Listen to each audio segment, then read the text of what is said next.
ఇది జైనుల కాలం నాటి పురాతన శివాలయం అండి. ఏ మాట కామాట చెప్పాలండి, ఇట్లాంటివి ఆస్వాదించాలన్నా కూడా ఒక రకమైన ఇంట్రెస్ట్ ఉండాలండి. వెనకటి కాలం ముచ్చట్లు తెలుసుకోవాలన్న ఆత్రం చాలా ఉండాలి లోపల.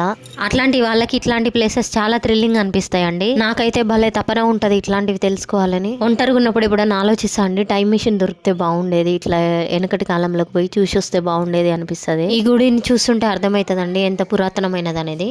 దర్వాజాలు చాలా కిందికి ఉంటాయి, తలకాయలు ఉంచుకొని నడుచుకుంటూ పోవాలి.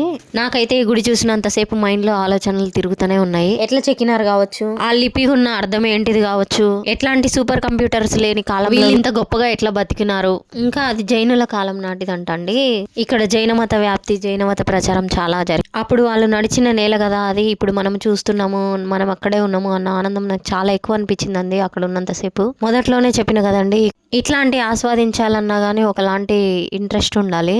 చుట్టూ ఉన్న గోడలు, కింద బండలు, ఆ రాళ్ళు అంతా పైన అట్లా చూస్తుంటే మనకు అనిపిస్తుంటది. అక్కడ ఉన్నంతసేపు మనం వేరే ప్రపంచంలో ఉన్నట్టు అనిపిస్తుంది. మంచిగా హాయిగా ఉంటది. అసలు ఎక్కడ విచిత్రం అండి ఇది. ఇట్లా చేయడం ఎవరి వల్ల అవుతుంది, ఎట్లా సాధ్యమైంది వాళ్ళకి, వాళ్ళు ఎంత కాన్సన్ట్రేటింగ్ గా చేసి ఈ పనిని ఇంత గొప్పగా చేయగలరు అనుకున్నా. ఇప్పుడు పురాతనమైన వాటిని అన్నింటినీ జనాల సౌకర్యాల కోసము కొన్ని మార్పు చేర్పులు చేసి మార్చేస్తున్నారండి. నాకైతే అది ఎందుకో బాధ అనిపిస్తుంది. దాంట్లో న్యాచురాలిటీ మిస్ అవుతుంది అని ఫీలింగ్ ఉంటది. ఇప్పుడు ఉన్నదాన్ని ఇప్పుడు కూడా ఉన్నట్టు ఆస్వాదిస్తేనే కదా మనం చరిత్రని బాగా గ్రహించగలుగుతాము. ఇంకోటి ఏంటంటే, మనం పెన్సిల్ తో గీస్తేనే 3-4 సార్లు చెడిపేస్తాము ఒక బొమ్మని. అలాంటిది ఒక రాయి మీద చెక్కుకుంటూ ఒక రూపం, కళ్ళు, ముక్కు, మూతి అనే ఒక రూపం తీసుకురావాలంటే అది ఎంత గొప్ప కళ. నగలు, పట్టీలు, డిజైన్లతో సహా, వాళ్ళు కట్టుకున్న చీరలు, పంచెల అంచులతో సహా. మళ్ళీ ఇంకోటి ఏంటంటే, ఈ శిల్పాలలో మళ్ళీ వాళ్ళు చెక్కిన ప్రతి దాంట్లో ఒక అర్థం ఉంటదండి. వాళ్ళు నెక్స్ట్ జనరేషన్ కి ఏమి ఇవ్వాలనుకున్నారో ఒక మెసేజ్ ఉంటుంది. మన ఇండియాలో ఇప్పటి వరకు చూసుకుంటే ఇట్లాంటి గొప్ప గొప్ప దేవాలయాలు చాలా ధ్వంసం చేయబడ్డాయండి, చాలా ప్లానింగ్ గా. అప్పటి దేవాలయాలన్నీ అట్లనే ఉంటే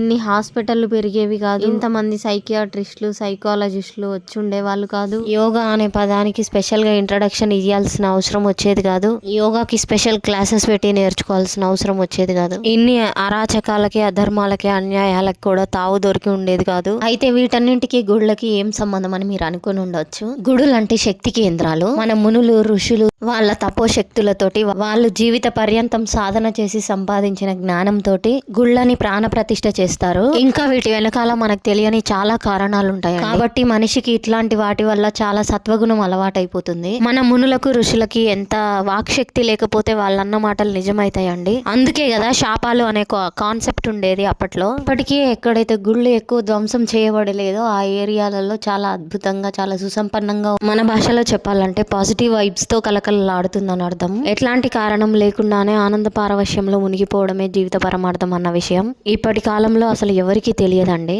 అట్లాంటి మనం ఇప్పుడు ఆనందంగా ఉండడానికి కారణాలు వెతుక్కోవాల్సి వస్తుంది. అయితే ఇక్కడే పక్కన జైన దేవాలయం కూడా ఉందండి.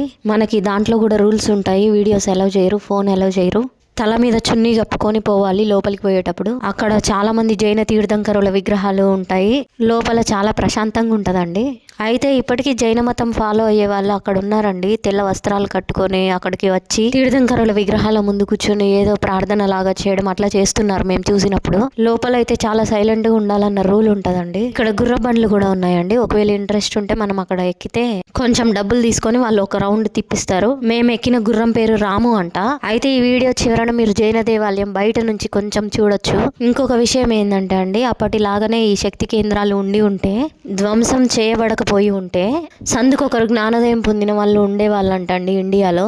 ప్రస్తుతానికైతే మన జనరేషన్ వాళ్ళు ఆ అవకాశాన్ని అయితే కోల్పోయారని చెప్పొచ్చండి. ఇక్కడ జైన మతం బాగా వర్ధిల్లిందంట అండి. ఇక్కడ చాలా మంది రాజులు అప్పట్లో జైన మతంని స్వీకరించారంట. ఇవన్నీ 1000 సంవత్సరాల నాటి విగ్రహాలంట, 1000 సంవత్సరాల నాటి చరిత్ర అంట. ఇంతకీ ఇది ఎక్కడో చెప్పలేదు కదండి, భువనగిరి జిల్లాలో కొలనుపాకలో. ఓకే అండి, నాకైతే ఇట్లాంటి ముచ్చట్లు వినాలన్నా చెప్పాలన్నా చాలా ఇంట్రెస్ట్. నాలాగే మీకు ఎంతమందికి పురాతనమైన వాటి గురించి తెలుసుకోవాలని ఉందో కింద కామెంట్ చేయండి.